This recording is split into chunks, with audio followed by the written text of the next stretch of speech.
Hello my friends, and welcome at last. In this video, I'm going to tell you 5 stories about nuns who lived hundreds of years ago who very clearly had something super unstraight going on. I was originally going to call this video Medieval Gay Nuns, but then I was like, wait, that's not how dates work. Most of the ones on this list are more Renaissance gay nuns, but that doesn't sound as good. Insane Catholic women of a ill-defined timeline in the past from like the 12th century to the 17th century. That's what I'm talking about. My previous video, which you really should watch, focused on queer nuns in the 20th century to present, and most of the women I talked about in that video call themselves lesbians or bisexual or other labels that we still use and understand today. It is not nearly as easy with women who lived hundreds of years ago, long before any sort of concept of queer identity, and yet their experiences are very recognizable to us as something we would call queer. So then the question arises of how do we refer to them? How do we categorize them if they didn't categorize themselves using our language? Can we call women who liked women before there was a concept of lesbian identity lesbians? My natural instinct is no. But some scholars and historians have chosen to do exactly that, so I will put that point of view on the table as well. In Compulsory Heterosexuality and Lesbian Existence, Adrienne Rich suggests the idea of a lesbian continuum, a sort of spectrum of experiences that can all be validly categorized under the word lesbian. But I'll tell it to you in her words. Lesbian existence suggests both the fact of the historical presence of lesbians and our continuing creation of the meaning of that existence. I mean the term lesbian continuum to include a range, through each woman's life and through history, of women-identified experience. Not simply the fact that a woman has had or consciously desired a genital sexual experience with another woman. If we expand it to embrace many more forms of primary intensity between and among women, including the sharing of a rich inner life, the bonding against male tyranny, and giving and receiving of practical and political support, we begin to grasp the breadth of female history and psychology which have lain out of reach as a consequence of limited, mostly clinical definitions of lesbianism. One thing I do like about this concept is that it isn't obsessed with the idea of sex. It encapsulates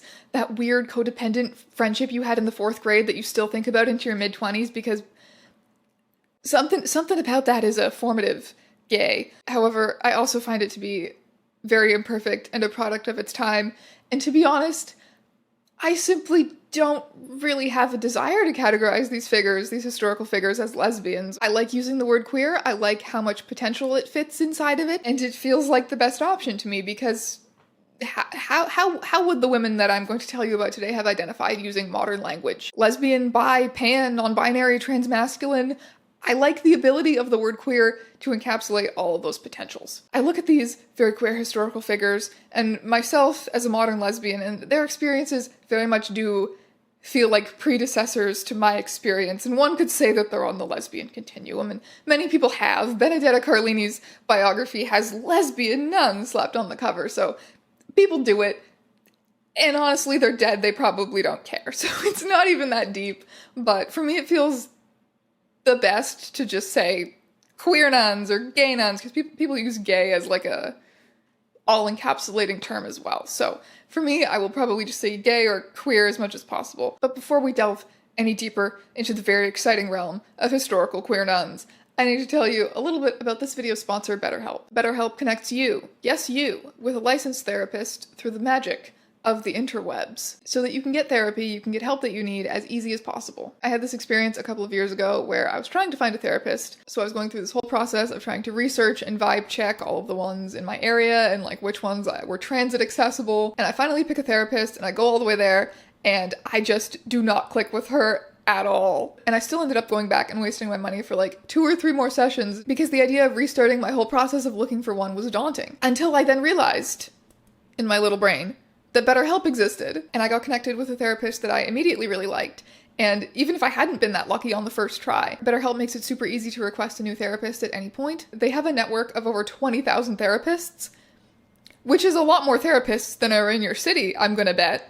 You're not limited by where you live or where you are physically able to get. To start out with BetterHelp, you just fill out a questionnaire to help assess your specific needs, and you'll be matched with a therapist in under 48 hours. You can schedule secure video and phone sessions, plus you can exchange unlimited messages. If you're currently looking for a therapist, you can join the over 2 million people who have chosen to work on their mental health with a BetterHelp therapist. And you can even get 10% off your first month when you go to betterhelp.com/ æons. That link will be in the description below for your clicking, and now back to your regularly scheduled Nuns. What was it like to be a queer woman throughout the Middle Ages and Renaissance? It's extremely difficult to say, because queer people and women are two groups that those societies either did not care about or wanted to actively silence. So combine those things, queer women, that's just potion of be suppressed by history. That's what you've got right there. These narratives are not ones that anyone was really making a strong effort to preserve or promote, and yet a few of them have trickled to us through history, and jazz hands. It's so exciting.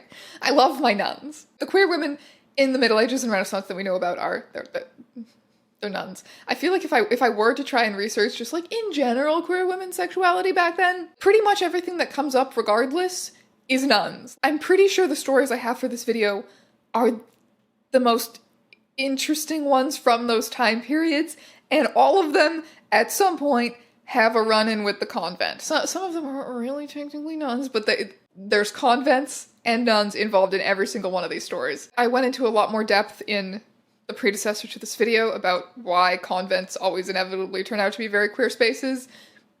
I'm not going to rehash all of that. We're just taking it as a given, okay? The nuns are gay. This was a period in which homosexuality between women was just kind of largely ignored or overlooked, and when it was acknowledged, it tended to be punished along the lines of the lower level sexual sins like masturbation. And the reason for that is because women, two women together, penis, without penis, sex, the sin is stored in the penis. All hail the penis, all-powerful arbiter of women's purity. There is this, okay, where is it? There is this, like, social commentary poem written by this fucking man in, what was it, 1170, that is, like, comedically describing sex between women. And it's just, like, a series of metaphors for, no penis, though. They bang coffin against coffin without a poker to stir up their fire. They don't play at jousting, but join shield to shield without a lance. Out of water they fish for turbot, and they have no need for a rod. They don't bother with a pestle in their mortar, nor a fulcrum in their seesaw. Am I right, fellow men? Queer relationships between women also tended to just not really matter that much to men because they weren't a threat to the family. There obviously wasn't the possibility that any illegitimate children were going to be born from that. Plus, the possibility of two women, like, running away together and forming an exclusive queer relationship, it was just not very feasible because women were the properties of either their dads or their husbands, so two women alone together in society didn't really have any autonomy at all. Practically, the logistics of it weren't great, which is why you go to the convent and then you can make out with women all you want. But in general, queer relationships between women were kind of just waved off by society at large because they were not a big enough threat to the patriarchal order. Unless they were. There was going to be a big problem if the women involved were trying to have any sort of claim to the male role. So that could be socially through cross-dressing, or that could be sexually through the use of some kind of horrible medieval DIY dildos, which did happen. In fact, some nuns were burned at the stake for it. And a woman who taketh up devilish ways and plays a male role in coupling with another woman is most vile in my sight. And so is she who subjects herself to such a one in this evil deed. For they should have been ashamed of their passion, and instead they impudently usurped a right that was not theirs, and having put themselves into alien ways, they are to me transformed and contemptible. That was written by Hildegard of Bingen, a nun who appears on this list of very queer nuns. Keep in mind, she wrote this at a time when it was widely thought that women physically couldn't have sex with each other, so it's like, Hildegard, how do you know about that? Who told you about that? Also, she was probably deflecting some suspicions about her own particular friendship. Without further ado, the nuns. The earliest evidence that we have of not just queerness happening within convents, but specific women existing and their specific experiences are these letters exchanged between two nuns in the 12th century. If that sounded familiar to you at all, you probably saw it floating around on social media in the past couple of years. It was yanked out of obscurity in 2018 by a professor posting it to Twitter, where it leaked onto the rest of the internet, to Tumblr, where I know that I saw it. We know absolutely nothing about these women. We don't know their names, just that they existed, and they had clearly very deep feelings for each other that we can still feel hundreds and hundreds of years later. To C. Sweeter than honey or honeycomb, B sends all of the love there is to her love. You who are unique and special, why do you make delay so long, so far away? Do you want your only one to die? Who, as you know, loves you with soul and body, who sighs for you at every hour, every moment, like a hungry little bird. Since I've had to be without your sweetest presence, I have not wished to hear or see any other human being, but as the turtle dove, having lost its mate, perches forever on its dried-up branch, I so lament endlessly, till I shall enjoy your trust again. I look about and do not find my lover. She does not comfort me even with a single word. Indeed, when I reflect on the loveliness of your most joyful speech and aspect, I am utterly depressed, for I find nothing now that I could compare with your love, sweet beyond honey and honeycomb, compared with which the brightness of all gold and silver is tarnished. What more? In you is all gentleness, all perfection, so my spirit languishes perpetually by your absence. You are devoid of the gall of any faithlessness. You are sweeter than milk and honey, and you are peerless among thousands. I love you more than any. You are alone in my love and longing. You are the sweet cooling of my mind. No joy for me anywhere without you. All that was delightful with you is wearisome and heavy without you. So I truly want to tell you, if I could buy your life for the price of mine, I'll do it instantly, for you are the only woman I have chosen according to my heart. Therefore I always beseech God that bitter death may not come to me before I enjoy the dearly desired sight of you again. Farewell. Have of me all the faith and love there is, accept the writing I send, and with it my constant mind. Their letters survived because they ended up being preserved in a German manuscript featuring similar Latin love letters, sort of like a textbook on the genre and writing style of these sorts of Latin love letters. The professor who posted the letters to Twitter said in an interview, "Very ornate letters such as these were common, and they built on the traditions of ornate Latin. Indeed, it's entirely possible that this collection of love letters was used as models by students in a medieval classroom. These are highly literate women writing at the most elevated style of the time." But now it is time to get into the real spicy stuff, the women that we know significantly more, sometimes way too much about. Our next nun is Hildegard of Bingen.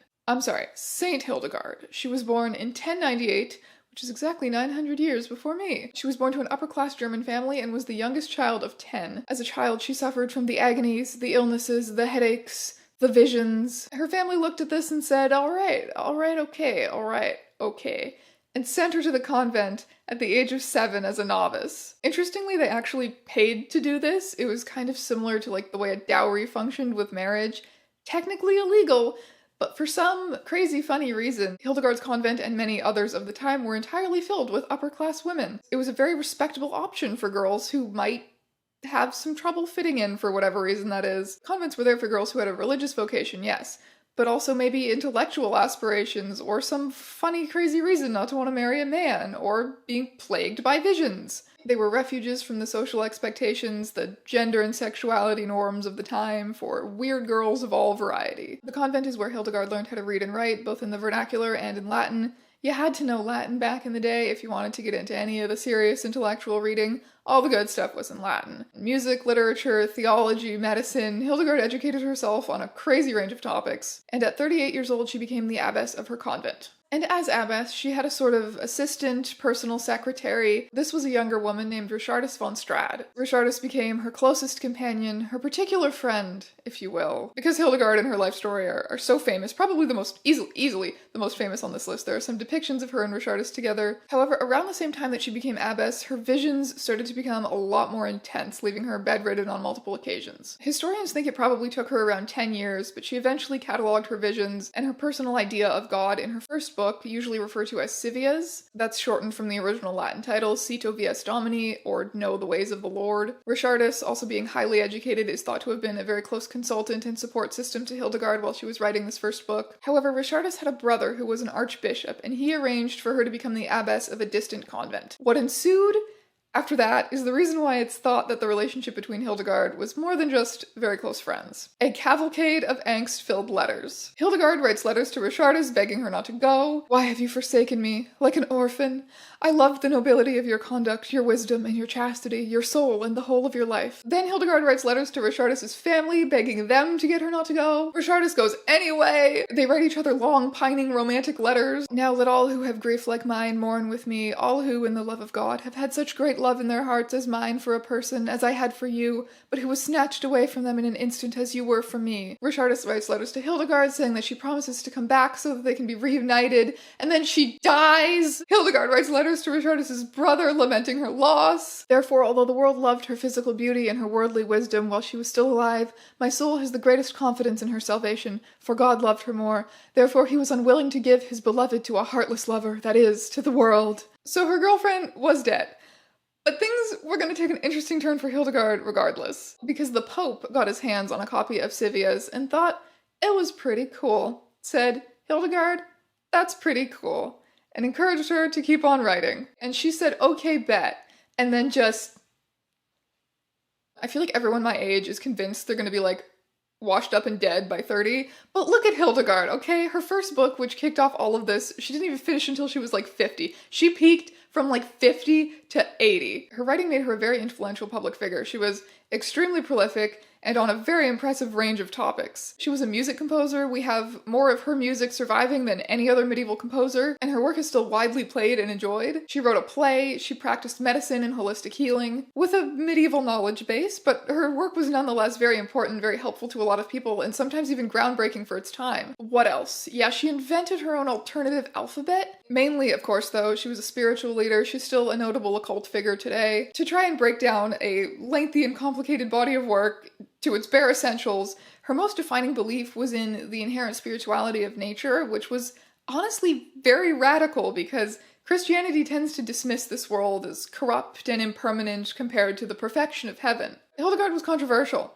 and she was not afraid to be controversial either. She loved to start some beef. She went on speaking tours around Europe, delivering sermons to overwhelmingly male audiences, which is crazy enough. Those talks tended to be about the corruption of the church and the need for reforms. Holy shit, Hildegard. Like, women were absolutely not allowed to do any of this. Did she do it? Hell yeah, she did it. And a lot of her writing is especially unique for its time in the way that it emphasizes women. She wrote specifically about women's health and sexuality, yes, including women's pleasure and orgasms. Hildegard, is there something you should be telling us? And the way that she writes about women's bodies sometimes is just... Hildegard. I have this one good example. It's this passage from On Natural Philosophy and Medicine, which is one of her books. She's talking about like what kind of person you are based on the balance of your humors. Sanguine women. Some women are plump by nature. They have soft and delightful flesh. They are lovable in the embrace of love. Hildegard! Yeah, she goes through all of the humors and all the categories for like men as well, but she doesn't care about how hot it makes them. I need to stress to you that she does not talk about men this way. She does not think that men have delightful flesh. She was also really, really, really excited about the Virgin Mary. The most damning evidence of all. Our next nun is Benedetta Carlini. She was born in 1590 and from the moment of her birth was destined to become a nun. That is because her mother had a very difficult birth, the two of them nearly died, but her father prayed for their lives, and when they did in fact survive, he promised his daughter to God in gratitude. From a very young age, Benedetta was plagued by visions. Not really in the same way as Hildegard though, it was more along the lines of like, miraculous events that seemed to prove that God was somehow watching out for her. She very much grew up from the formative age of birth with the idea that she was somehow saved and chosen by God and that she was somehow special. At the age of 9, she was sent off to the convent. After she entered the house and lived among the other girls, she was always very obedient and exemplary in her actions. She never did anything worthy of rebuke, and she took communion twice a week. Only Benedetta was aware of the supernatural events that were beginning to unfold. Because while her childhood and teenage years at the convent are considered uneventful, she continued to be plagued by visions into adulthood. Visions are accepted in Catholicism as a valid way that God might choose to communicate with people. However, by Benedetta's time, it wasn't quite as much of a free-for-all as it had been in Hildegard's time. The church was getting concerned with PR and cohesion, and they tended to heavily investigate any allegations of visions from gods, so that they didn't have a bunch of cult leaders running rampant challenging their authority. And if they didn't like what they found in their investigations, I mean, it's hard to argue that someone's not having visions, that's just one person's word against another, but they would generally dismiss it as those visions being from something evil rather than being from God. Women tended to be investigated a lot more harshly than men because As we all know, women are weak and ruled by lusts and whims, and more prone to seduction by evil. My main source on Benedetta has been Immodest Acts by Judith C. Brown. It pieces together a narrative of her life using the church's records of their lengthy investigations into her visions. When she first confesses to having visions around the age of 20, she is told not to listen to them, to be skeptical lest she be seduced by Satan. But her visions and transcendent experiences become more and more intense, leaving her incapacitated and physically ill for long periods of time. And because of her condition, another nun is eventually assigned to be her constant companion and to share her room. And they were roommates. Oh my god, they were roommates. And that is Bartolomea Crivelli. I'm going to be saying Benedetta and Bartolomea a lot going forward, so just get ready to keep those two names straight. Where were we? Ah, yes. That's when Jesus shows up. Benedetta had a vivid vision of a conversation with Jesus, and when she awakes, she has the stigmata, which are marks on her hands, feet, and side, mimicking the wounds of Jesus when he was crucified. It was a thing that had happened to a lot of saints. It was like an established trope of sainthood, I guess. Catholicism is bonkers, okay? I'm sorry if you didn't grow up around it and you're like, I'm sorry, what? Listen, I know. So not only is the stigmata something that is physically verifiable on Benedetta's body, but Bartolomea also testifies to having witnessed this conversation with Jesus that she had, and everyone collectively went, holy shit, she means business. They'd kind of just written her off as this irrelevant weirdo until now, but suddenly they give her the official stamp of church-approved mystical visions. They elect her abbess of the convent. During her time as abbess, she would regularly give sermons to the nuns, which women were not allowed to do. Women were absolutely not allowed to do that. But it was fine, because she wasn't quite herself. You see, she was not possessed, that's a little demony maybe, but just overtaken by the voices of angels, and sometimes even Jesus himself. And obviously she was seen as a very valuable spiritual leader for them, because she had this direct pipeline to God, apparently. That being said, she was also known to be very unpredictable, temperamental, more than a little intimidating. She was extremely critical of the other nuns, and very quick to punish them for not living up to her standards. Benedetta was, like, really into suffering.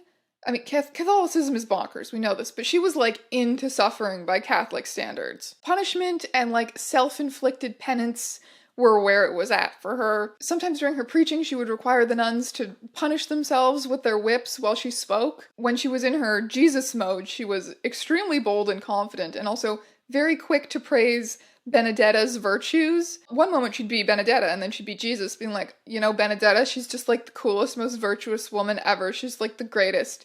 And it just struck people as a little bit odd for a supposedly modest, holy person. The mental image this is all giving me is just like her slowly turning her convent into her personal cult. At one point, she, like, holds a wedding for her, she holds a wedding between her and Jesus, and, like, decorates the whole place and invites all the local nobility. Meanwhile, it's like, it's just her. It's like Jesus, she's Jesus, and she's also herself in the wedding. The Virgin Mary and all these other biblical figures show up, but in her visions, of course. None of this manifests itself for all of the confused onlookers. But don't worry, because after the whole thing, she has a mark on her finger resembling a ring, proving that her marriage to Jesus is valid. That one did weird people out a little bit. Especially given the time's skepticism towards women. And, what else? Oh yeah, she comes back from the dead. Well, first she begins to have prophetic visions of her own death. She has her own grave dug on the convent grounds, which is just so dramatic. And then soon after that, her death, it doesn't really say how, but her death and subsequent resurrection are witnessed by a bunch of the nuns. And being the dramatic bitch that she is, of course she comes back from the dead with all these stories about demons fighting over her soul, and the angel Gabriel has to save her and take her to heaven, and heaven is so lit, guys. Oh my god, heaven is so cool. You know, I just went there. But the church is still keeping a close eye on her, and when they start digging into some of these more recent supernatural happenings, the claims don't really hold up. Why was it that now the ecclesiastical authorities were suddenly able to find so much evidence against Benedetta? Why was it that so many of the nuns were willing to speak up against her? Why, for that matter, had they kept silent for so long? Benedetta's success in passing herself off as a mystic and recipient of divine favors had required a long conspiracy of silence. If the nuns had seen her repeatedly inflicting her own wounds, if they had seen her fashion her own ring, and felt her pulse under the sleeve when she lay dead, why did they wait until now to make their charges? It was probably partially because this had the ability to damage the reputation of the whole convent, and it was also probably partially because she was scary. Scary Jesus-possessed woman who ran that place like a tyrant. She was scary. But once the church got sus, and people started getting comfortable speaking out, all of it came out.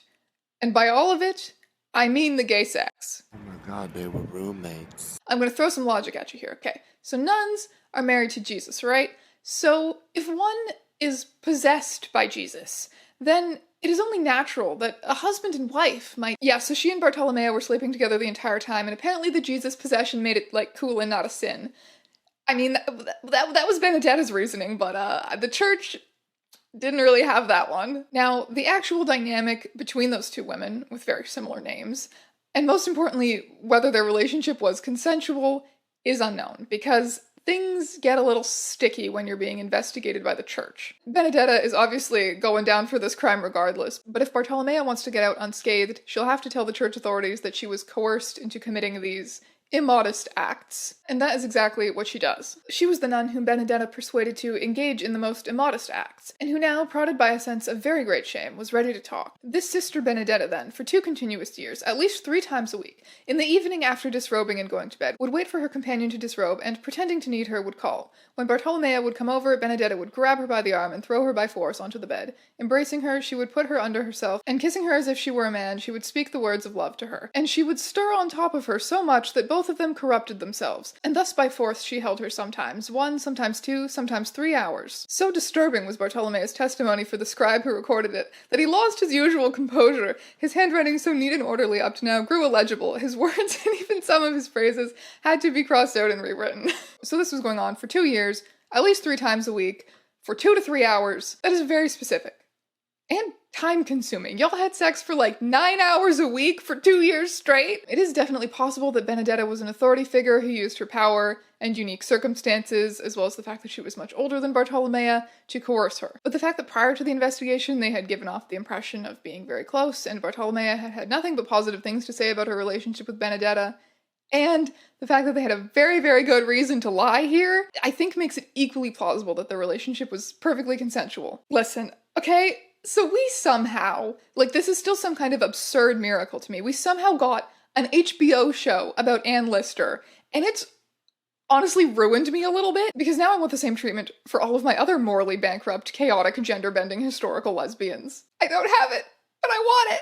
Immodest Acts is written without too much added flair. I mean, the fact that it's pieced together from church records, it does an absolutely amazing job of turning it into an engaging narrative. But just, like, imagine if we took it farther. Just, this story is so good, and by so good, I mean it's so weird. I want like a mini-series where every episode is a different one of my favorite morally bankrupt, chaotic, gender-bending historical lesbians. I'm like gonna give myself heart palpitations if I think about it too hard. Anyway, so after all of that, Benedetta said, oopsie, sorry, funny misunderstanding. I guess I guess my visions must have been from demons. And the church said, yeah, that sounds about right. And all of it was deemed to be the work of the devil. But the question remained, could Benedetta be punished for a crime here? Like, what's the crime? And the church's records of their verdict here, very frustratingly, did not survive, and we have no other records of Benedetta besides one account of her death, which sheds a little bit of light. Benedetta Carlini died at age 71 of fever and colic pains after 18 days of illness.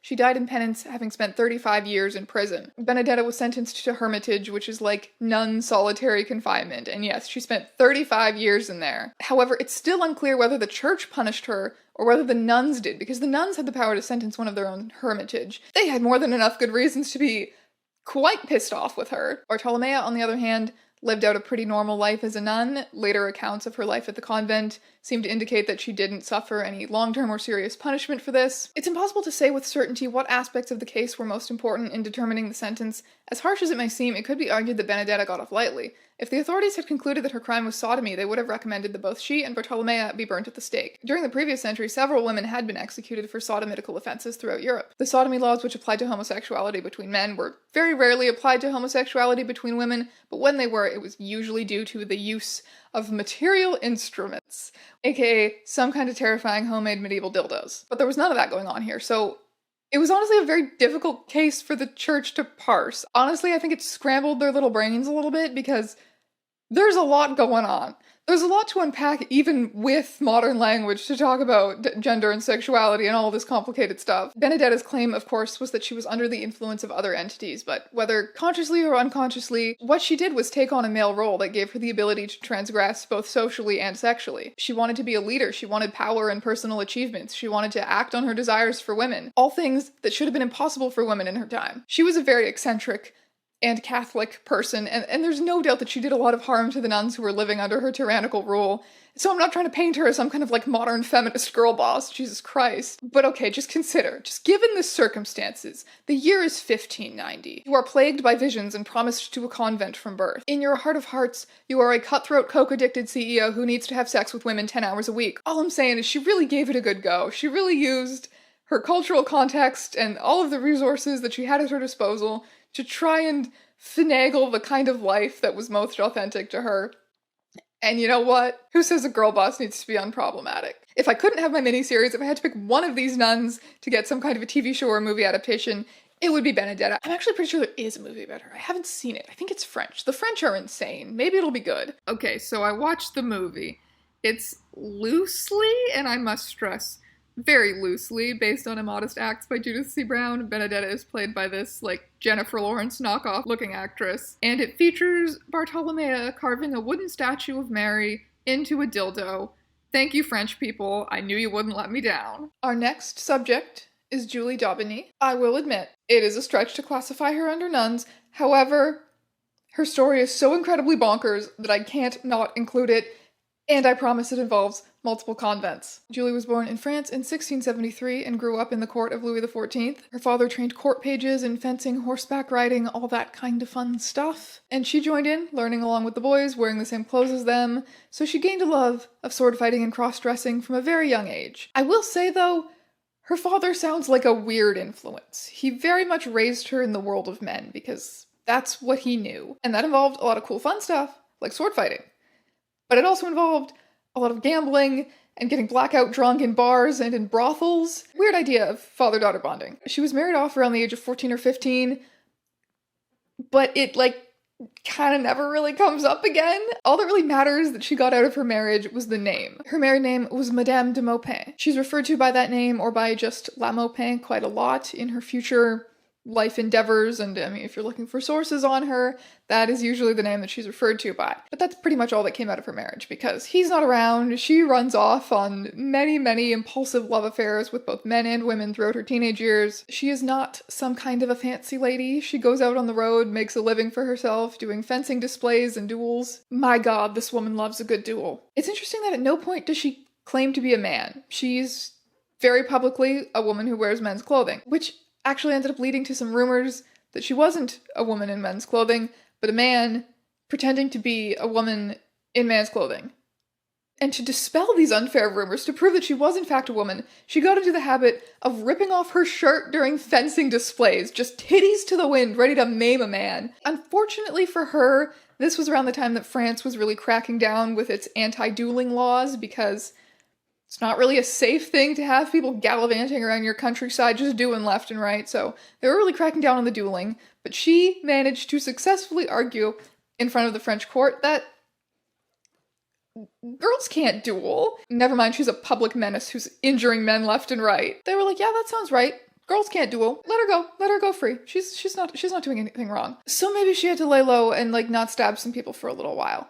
Thankfully for her, she was a very multi-talented individual. She just casually started up an extremely successful career as an opera singer instead. And one day, a girl in the audience of one of her shows was just so captivated by her beautiful voice that she couldn't stay away. And that was the beginning of an earth-shattering romance. So much so that Julie's girlfriend was shipped off to a convent to keep the two apart. But they couldn't stay apart. So Julie also entered the convent as a postulant, and they just kept having gay sex in the convent. However, that might not have been the most sustainable plan. That seemed like it might become a little bit of a problem over time for various reasons. So they did what any sane, rational people would do, and one night they decided to escape. They stole the corpse of a nun who had recently died. They put it in the girlfriend's bed as a decoy, and they set the convent on fire so that they could escape amidst all of this chaos. They were on the run together for 3 months, and then they broke up, I guess. The girlfriend just went back to her family at some point. All of that effort, and the relationship lasted like 3 months. Yeah, I know those teenage lesbians. Julie was charged with kidnapping, body snatching, and arson, and sentenced to be burned at the stake. And she's referred to in the court documents under a male name. Like, they're 100% talking about her when they say Sire de Maupin. Like, that's her. They mean her. Honestly, this might be one of the weirdest examples of the erasure of queer women that I've come across so far. Yeah, they charged her under a male name because women can't kidnap each other, am I right, fellow men? So she's on the run from these charges, wanders the countryside in men's clothing for a while, dueling, hooking up with men and women, her usual day-to-day checklist. However, she eventually finds a boyfriend who is in the Paris Opera, and he gets her an audition with the Paris Opera, and they are so moved by her otherworldly talents that they petition the king, like, no, don't very ironically burn her at the stake for arson, her voice is so sexy, And the king goes, yeah, that sounds alright. I mean, this went perfectly fine the last time we let her off for a crime that she obviously did. She's around 18 years old at this point, by the way. Very much the opposite of Hildegard. Peaked early, this one. She decided no more arson for her, no more crime and kidnapping and gallivanting across the countryside. She decided to settle down and focus on her opera career for a couple of years after that, and she became very famous and successful. Opera singers were like a big deal in the 17th century, okay? She was like a big celebrity. She attended this one court ball dressed in men's clothing, danced with other women. She kissed a woman on the dance floor at a royal court ball, which led that woman's 3 competing male suitors to all challenge her to duels. She dueled all 3 of them at once and beat them, which might mean killed them. They might be dead. I mean, they're dead by now, regardless, but she might have made them dead. Records are unclear about whether she killed them. However, dueling was illegal regardless. So this kicked off another gallivanting fugitive stage in her life. All sorts of antics apparently happened during this time, some of which maybe truer than others, but there's a few stories that I particularly like. One of them is where she ends up working as a maid to this countess that she hates, so one day she styles the woman's hair, like, above her head where she can't see it. She can't see her own hair, so Julie styles her hair with radishes in it so that she'll be the laughing stock of the ball. And then she has a dramatic breakup with this one boyfriend who offers her 40,000 francs to leave him alone because he thinks she's too insane, but she says no and kicks him down the stairs. After a while, though, she is pardoned for her dueling for a 3rd time because, I don't know, the king's brother just felt like it. She returned to France and her opera career. She was a very, sensational public figure. She never stopped being just the most dramatic bitch ever. The intense love affairs and breakups, the fights, the illegal duels, the gender of it all. People loved her. I'm trying to think of a comparable celebrity today, but honestly, I can't. Celebrities aren't really allowed to stab people anymore. So I'll get back to you on that one. In her late 20s, she fell in love with Madame la Marquise de Florensac, a very wealthy and well-connected woman who had once even been called the most beautiful woman in France. They were together for 2 years, and apparently very happily and definitely peacefully by Julie's standards. They were just this, hot, rich, openly lesbian influencer couple in the 17th century, pretty much. However, as you did in the 17th century, Florensac died of a fever, and Julie, not wanting to live without her, entered the convent and died there 2 years later, at the age of only 33. Because she was so famous in her time, her story has since been adapted many times in biographies, novels, plays, etc. Early male biographers were just their faint hearts couldn't handle it. They were just scandalized by her, and they really liked to frame her story as a cautionary tale of morality where she realized the evil of her ways and exiled herself to the convent at the end to repent. That's probably not what it was, but okay, guys. There was one 1835 novel which was probably truer to her genuine personality and morals, although it was a fictionalized account of the historical figure of La Maupin, and it was widely banned and hated for being super heckin' gay. Good stuff! There's just a lot of mythology around her if you really get into it, and I'm sure there's a lot of things, even things that I mentioned in this video, that just aren't true thanks to the broken telephone game of history, especially when dealing with such a character as she was. Catalina de Erauso was born in 1585 or 92, depending on your sources, and we know about her because, very conveniently, she wrote her autobiography, although she was already a pretty famous figure of like folklore and legend and drama for hundreds of years before the publication of her autobiography in the 1800s. It's honestly impossible to track how many times her story has been adapted and retold and influenced other legendary and literary figures. But I'm going to be basing the story of her life that I'm going to tell you today entirely on her personal account, her autobiography, which I read. Catalina was sent to a convent to be raised at the age of 4. Now, this didn't necessarily mean that she was going to become a nun. A lot of girls were sent to convents to be raised, and then they would eventually choose whether they wanted to stay in the convent and take their final vows, or if they wanted to leave and get married. The same was done with all of her sisters. One of the nuns at that convent was her aunt, so very much a family tradition. However, Catalina never really developed a passion for the nun life. She fought a lot with the other nuns and novices. She refused to take her final vows or get married. She was generally kind of the resident little shit there until she eventually ran away at the age of 15 and disguised herself as a boy. In the wilderness outside of the convent, she remakes her clothing into men's clothing and she cuts off her hair. She then wanders Spain doing various odd jobs common to young boys. She's a servant, she's a page to the king's secretary, and then finally a ship's boy. I want to be a ship's boy. During this time, she has a lot of weird run-ins with her family members who just straight up don't recognize her. Like, she's a ship's boy on her uncle's ship. Her uncle's ship arrives in Peru in 1603. At this point, Spanish conquest was well underway, and it had a reputation for being this land of prosperity and opportunity to the Spanish, not the indigenous people they were murdering, obviously. Unfortunately, she is the Spanish. Upon arrival, she actually robs her uncle, escapes from the ship, and stays in Peru while the ship sails back to Spain without her. Loose in the land of opportunity. And what will she do with it? Sunday, when I had gone to the theater and pulled up a chair to enjoy the show, a certain Reyes showed up and placed his chair squarely in front of mine, so close I couldn't see a thing.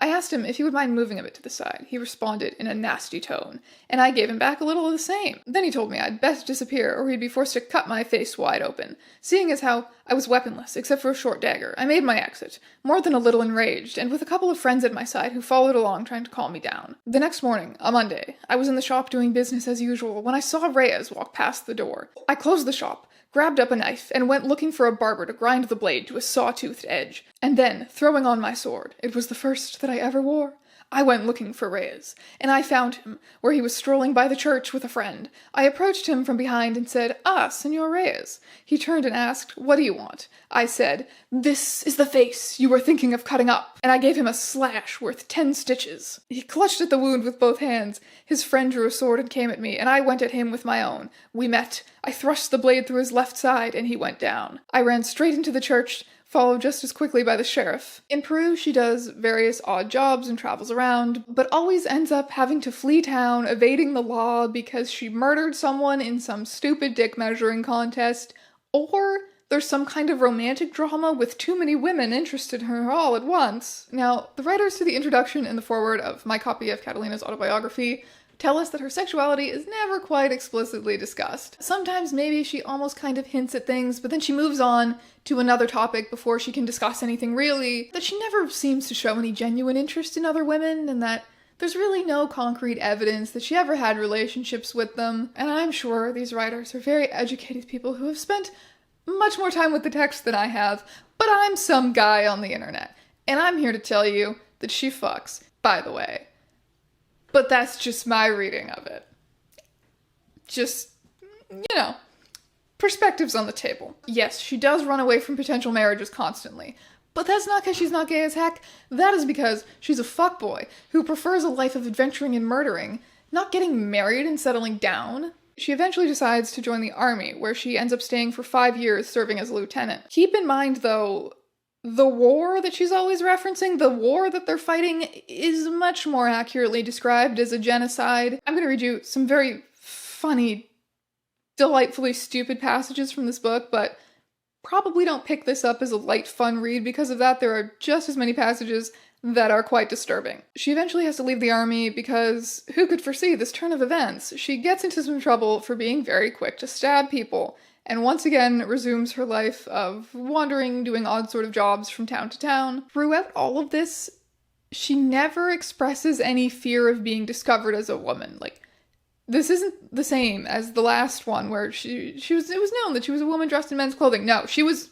pretending to be a man, very much pretending to be a man. And yet there isn't this fear of being discovered. The sheriff arrested the barber and myself, loading us up with chains and keeping us far apart from each other and from everyone else too. And before long, the barber admitted that he and one other person were guilty.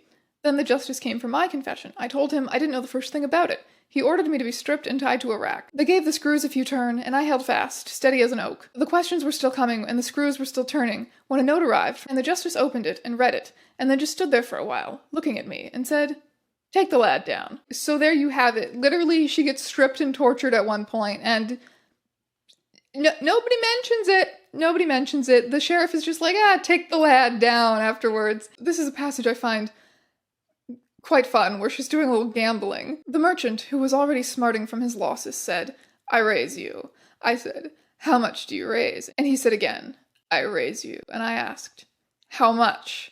He slammed down a doubloon and said, "I raise you a cuckold's horn." "Fine," I said, "I'll see you that horn, and raise you the one that's still on your head." He swept the cards from the table and drew his dagger. I drew my own, and the others at the table grabbed us and pulled us apart. And then we went on playing, with everyone sidestepping the issue, well into the night. I left for home, but hadn't gone far when I turned the corner, and who should I meet up with but this same merchant, who draws his sword and comes at me. I pulled out my own blade, and we fell to fighting. We parried, but before long I ran him through, and down he went. The fracas raised a crowd of people, including the police, and they tried to arrest me. I fought them back, taking 2 wounds in the process. She's actually sentenced to death over that incident, and is literally about to be hanged. I had to stand on tiptoe while they gave me the rope that they hang you with, but the executioner was still having trouble getting it around my neck, so I said to him, "You drunk, put it on right or don't put it on at all." And then a messenger just shows up with a letter like, "Nah, she's innocent, don't worry about it," and she just goes free after that. What the hell is happening ever in this book? She also almost dies after one of her back alley brawls. She kills the other guy, but also gets stabbed in the shoulder and in the side herself. Expecting to die, she confesses all of it, everything, the whole story to a priest, and he's just like, whoa, it's a pretty sick story, and absolves her of her sins. However, she survives, and is once again free to terrorize society. As my miserable luck would have it, I came face to face with 2 constables. "Who goes there?" they ask me. "Friends," I say. And then they ask me for my name, and I say, "The devil." And the 2 of them step up, trying to grab me, and I draw my sword, and this causes a great commotion.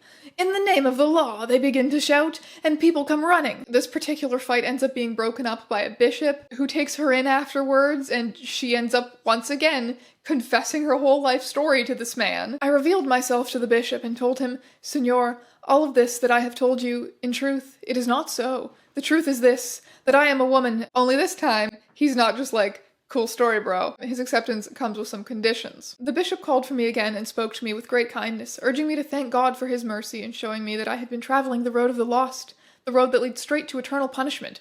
He told me to think about my life and to make a true confession. Mine was the most astonishing case of its kind he had heard in all of his life. And now that she's confessed her truth, it starts to get out. News about her starts to spread, and her local fame begins. On the bishop's advice, she decides to forsake her, the path of the lost. She decides to forsake the path of the lost, and to go to a nearby convent to live out the rest of her days as a nun. She actually ends up staying there for 3 years, until they eventually get word back from Spain, so she never actually took her final vows. She is not a real nun. Sorry about that. Sorry for any inconvenience there. The nuns are just so devastated to see her go. They all have tearful goodbyes. They just gotten so close, I'm sure they had. Catalina gets back on her bullshit immediately. She goes back to Spain and ends up convincing the king to give her a lieutenant's pension for her services. Genocide. She also goes to see the Pope. I kissed the feet of the blessed Pope Urban VIII and told him in brief, as well as I could, the story of my life and travels, the fact that I was a woman, and that I had kept my virginity. His Holiness seemed amazed to hear such things, and graciously gave me leave to pursue my life in men's clothing, all the while reminding me that it was my duty to lead an honest existence from that day forward, and that I must refrain from harming my fellow creatures, and that his commandment, "Thou shalt not kill," carried with it the vengeance of God for those who transgressed. So, the Pope transed her gender? She has to live her life honestly from that point forward, so no murdering people. But there's apparently no dishonesty in her wearing male clothing. It's acknowledged that that is authentically who she is. But was I not just talking about, at the beginning of this video, was I not just talking about what an apparent no-no it is for women to wear male clothing to usurp the male role in any sort of way. Yes. So why did she find so much acceptance and even celebrity in Spain? Was it more lenient in Spain? No. It wasn't. We all love that fun little queer historical fun fact that women were not allowed to perform on stage in England, so all of the female roles in plays were portrayed by cross-dressing boys. Yeah, so Spain had different rules. Spain specifically allowed women on stage to avoid that whole scenario and any gay thoughts that it might bring up. But that was for men, right? We're talking about cross-dressing men there, so maybe it was more lenient on women? No, it was not more lenient on women. They banned women cross-dressing many times as well. The fact that they had to ban it multiple times means it didn't really stick very well, but they tried. So what the heck is going on here? Gendered behavior in what likes to think of itself as polite society is not quote-unquote natural, but rather a series of adaptive roles. Catalina, quite literally, neither one thing nor the other, carved out for herself the freedom to transgress, and like the most successful gender benders of today's popular culture and the arts, was rewarded for her temerity, however briefly, with fame and money. So that's it. Some people just managed to carve out a niche where the rules don't quite apply to them. Things are never quite as clear-cut as in the laws laid out by conservative men. I think it's also very notable that she was still considered a virgin. Well, she is inspected by old women at one point and certifiably a virgin, which I guess means there was no perceived sexual reason for her cross-dressing, which maybe made it less threatening. After the Pope gives her permission to live her life in men's clothing, she kind of drops off the historical record. We know that in 1630 she went to Mexico, where she spent the rest of her life as a merchant. There's one account that says that she died an exemplary death in 1650, and that she had an extravagant funeral filled with loving community, and a beautiful grave was erected for her. However, no burial site for her has ever been found, and the authenticity of that account is questionable. Catalina de Erauso's story raises an interesting question that I first began to wonder about a couple of years ago when I first learned about Anne Lister, which is basically, why do they matter? What's actually interesting or radical about them? Like, what did they even do that was different from the shitty men of their time? Catalina's victories, her sense of self and valor, are culled from the land and at the expense of the indigenous people of the Indies, and often at the expense of women. It would be misreading to see her as anything other than a perfect colonist, manipulative, grasping, and at moments out-and-out bigoted. To align Catalina as a cross-dressing other with the victims of colonialism is to miss the truth that the rewards of her transformation were gained almost wholly at their expense, which is just scathing and 100% true. She was an obviously queer woman who expressed herself as authentically as possible in a time when it was unprecedented and dangerous, but she was able to usurp the privilege of a man very effectively, and then spent her life working to uphold the oppressive society that she lived in. I really can't say it better than the book did. It's the same way that I feel about Anne Lister. It's like, how do I reconcile the fact that I absolutely love learning about them with the fact that they suck complete ass? My answer to that, I guess, is I think it's natural to be excited by proof that queer expression has always existed, to be fascinated by the weird little ways that it found its niches to exist in unprecedented times, in worlds so different from our own with completely different language. These historical figures are still valuable for that reason, even if some of them are extremely disappointing and shitty in other ways. But I don't want to end this video on a depressing note. Catalina, okay, yeah, she sucks absolute ass, like pretty much like lowest tier of a human being. Julie and Benedetta, a little bit kooky, maybe went a little bit far sometimes, but you know, they didn't commit genocide, so they got that going for them. Hildegard, congratulations, you win. You are the unproblematic fave of this video. I hope that you learned something about some queer nuns of the past. I hope that I'm succeeding at spreading my love of nuns. Like and subscribe to my YouTube channel for nuns. I have a Patreon Discord server where I do live streams every single Wednesday. We hang out and look at memes and play some games. You can come kick my ass at Jackbox games. I promise I genuinely am very bad. You probably will kick my ass. For the low, low price of $2 a month on patreon.com, you too can kick my ass. Thank you so much for watching this video, my friends. I'll see you in another one very soon.